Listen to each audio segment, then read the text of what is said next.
Herkese merhabalar. Bugün sizlerle klima nasıl sökülür bunları göstermeye çalışacağım. Ben de daha önce hiç sökmemiştim. İlk defa sökeceğim. Bunu da sizlere göstermek istedim. Öncelikle klima sökerken 3 tane unsur var. 1. Gaz toplama, 2. İç üniteyi sökmesi ve üçüncüsü de dış üniteyi sökmek. Öncelikle gaz toplama işlemini yapacağız. Buradan klimamızı açıyoruz. Şu an 25 derecede. Bunu en düşük konuma getiriyoruz.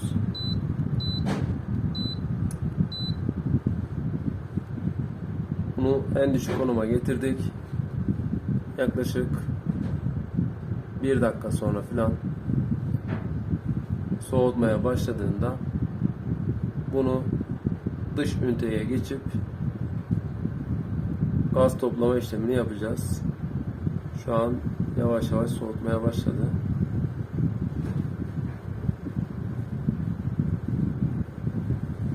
Evet, şu an soğuk hava gelmeye başladı. Şimdilik dış ünitemizin yanına geçelim. Evet, şu an dış ünitemiz çalışıyor. Bunun soğutup soğutmadığını dış üniteden de tespit edebilirsiniz. Burada gördüğünüz gibi 2 tane kablo geliyor. Şunu buradan sökeceğiz. Şuradaki plastiği buradan çıkaracağız. Bir tane yıldız anahtarıyla bunu sökeceğiz.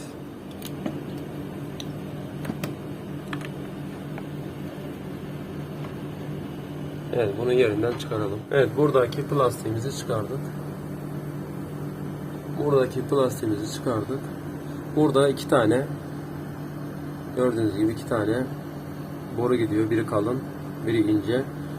Buradan gaz pompalanıyor. Buradan da emiş sağlanıyor. Şurayı ellediğinizde, bu kısım soğuksa, şu an soğuk, ürün çalışıyor demektir. Şimdi biz şuradaki ürünün kafasını çıkaracağız ve alyanla artık gaz toplama işlemine başlatacağız. Evet, burayı bir İngiliz anahtarıyla çevireceğiz ve bu kısmı açmış olacağız.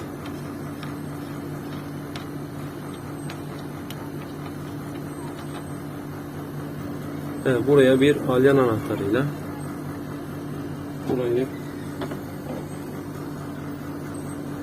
kapatacağız. Şuradan da bir tane alyan anahtarımızı çıkaralım. Evet, alyan anahtarıyla bu kısmı saat yönünde, sağ tarafa doğru kapatıyoruz. Evet, zaten şu an motorun sesinin de değiştiğinin farkına varmanız lazım. Şimdi yaklaşık 1-1,5 dakikada bu şekilde çalışacak. Kablonun uzunluğuna göre. Sonra burayı açacağız, burayı da kapatacağız ve toplama işlemimizi bitirmiş olacağız. Şimdi 1,5 dakikada bu şekilde çalışmaya devam etsin. Şimdi bu kısmı da yine İngiliz anahtarıyla gevşettim. Ve buranı da alyanla sıkmamız lazım. Alyanlar farklı da olabilir. Büyüklüğüne göre aynı da olabilir. Bundan dolayı alyan takımınız mutlaka olması lazım. Ürün yaklaşık 1 dakika çalıştı. Yine saat yönünde.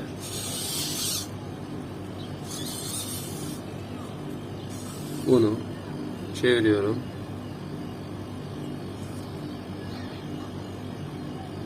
Ve bunu bu şekilde sıktıktan sonra klimamızı kapatıyoruz.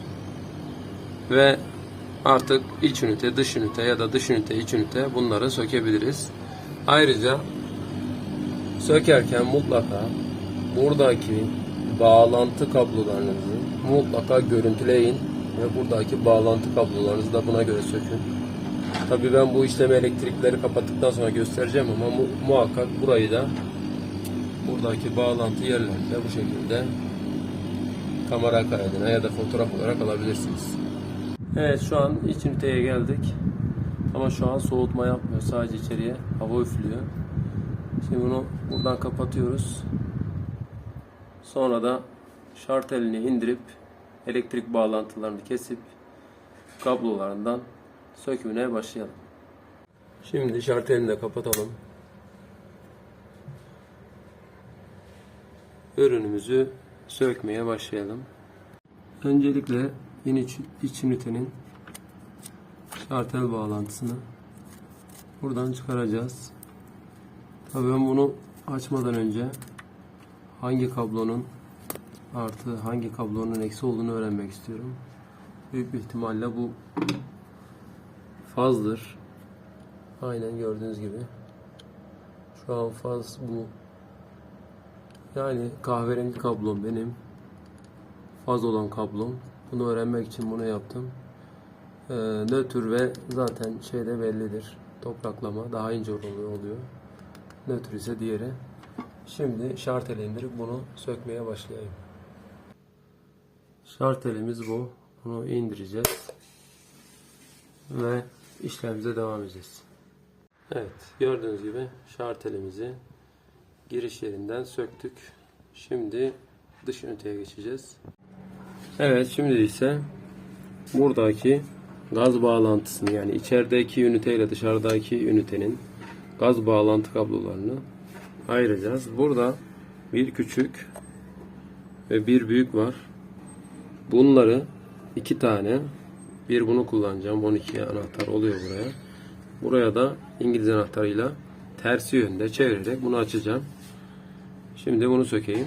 Dikkat etmeniz gereken husus, buradakini değil, bu sabit olmayan, döner başlıklı olan kısmı çeviriyorsunuz. Bunu sabit tutuyorsunuz.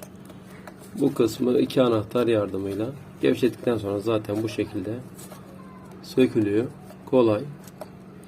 Önemli olan ilk önce gevşetip sonra bu şekilde elinize de sökebilirsiniz. Evet, bunu bu şekilde söktük. Sonra şunu sökelim. Yeşil, kahverengi, sarı yeşil şuraya geliyor. Mor, turuncu. Kablolarımız bu şekilde. 1, 2, 4, 1, 2, 4, 5. Elektrik bağlantılarını söktüm. Burayı da söktüm ve son bu kısım var. Burayı da söküyorum. Sonra ünitemizi artık bağımsız hale getirmiş olacağız. Bunu söktükten sonra özellikle şuralara, şu iki başlığa ve içeriden söktüğümüz yere de poşet geçirirsek en azından kirli toz falan girmez. Toz falan içine kaçmaz. Çünkü burası gazın geçeceği yer. Bunlara dikkat edelim. Şimdi bu iç üniteyi çıkarırken şuradan hafif yukarı kaldırarak ya da şu iki kenardan, buradan ve bu kısımdan yukarı doğru, tırnaklı olduğu için yukarı doğru kaldırarak bunu çıkarmamız lazım. Şimdi ben bunu çıkaracağım. Bu kısımdan ve bu kısımdan hafif alttan çekerek ve yukarı doğru.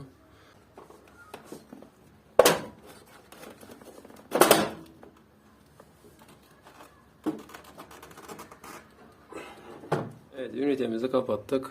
Buradaki deliğine şimdilik bir tane poşet koyduk.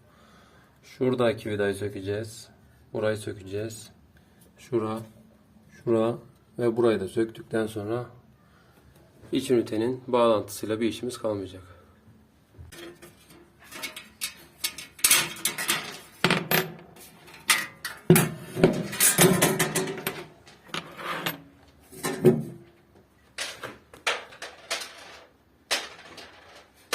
Şimdi bu uç kısımları streçleyelim.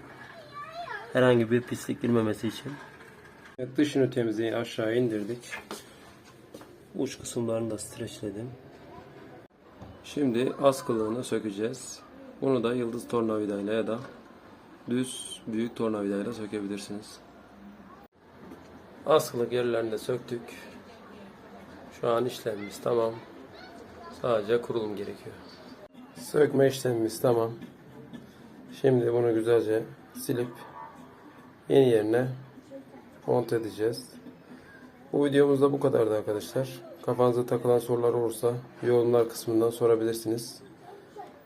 Diğer videolarda görüşmek dileğiyle. Hoşçakalın.